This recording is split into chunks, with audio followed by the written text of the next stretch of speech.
The second phase of a rescue mission to save members of a Thai youth soccer team has ended for the day. Divers removed 4 boys from the cave Sunday and were able to get 4 more out today. The group had been trapped inside since June 23rd. 4 children and their coach now remain. Ben Tracy joins us now from Chiang Rai, Thailand. Ben, what is the latest on the children who were removed from the cave today? Well, so all of the boys who have been rescued are now at the hospital in Chiang Rai, where doctors will evaluate them. That'll take place over the course of a couple of days. And you might imagine that their parents would love to see these boys as quickly as possible, but we're told they actually have to be in quarantine for 24 hours to make sure that their immune systems get back up to speed.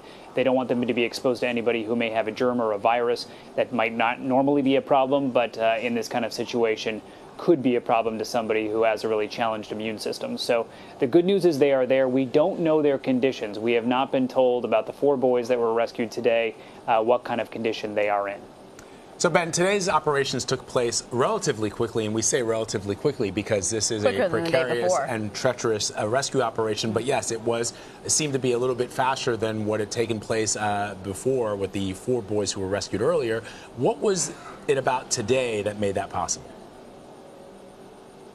Yeah, you know, the officials had kind of given us a time frame where they said we might expect some good news, and they beat that time frame by several hours, and they had all 4 boys out before they said that we would see any sort of good news. So yeah, this did go fast. And we're told the reason that it went quicker than they expected is because the water levels in the cave have dropped. So the currents that they're up against when they're in these areas that are flooded are not as strong. And then the areas where there was some water that you might have to wade through or walk through, a lot of that water is now gone, so there's more dry land. And that is because they have continuously pumped water out of this cave system.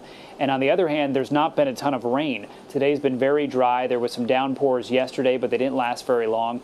And so they've really gotten some help in terms of the rain holding off. And in the meantime, being very aggressive in getting as much water out of there as possible. That has sped things up. And obviously, the faster you can do this process, the less likely, the less opportunities you have for something to go wrong. Okay, so this is great news, but there are still 4 boys and their coach stuck in this cave. What do we know about the rescue efforts, when they'll resume? What's going to be happening with them?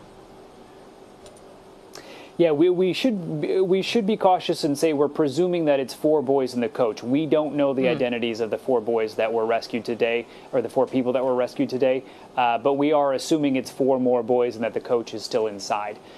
So they have not announced this yet. We're assuming they will still have a news conference tonight. But they will likely tell us that the operation will continue tomorrow. They have to go in, they have to replace all of the oxygen tanks that line this escape route, so they have enough oxygen on hand to pull this off again tomorrow. They've now rescued 8 boys, so for the first day, for the second day, we would assume at least 4 tomorrow. But if you're assuming things, I would also think they would try to go for 5 and get this done tomorrow if they can, so they don't risk going into another day when you may have heavy rain that could cause complications. All right, Ben Tracy on the ground for us in Thailand. Ben, thank you so much as always. We appreciate it.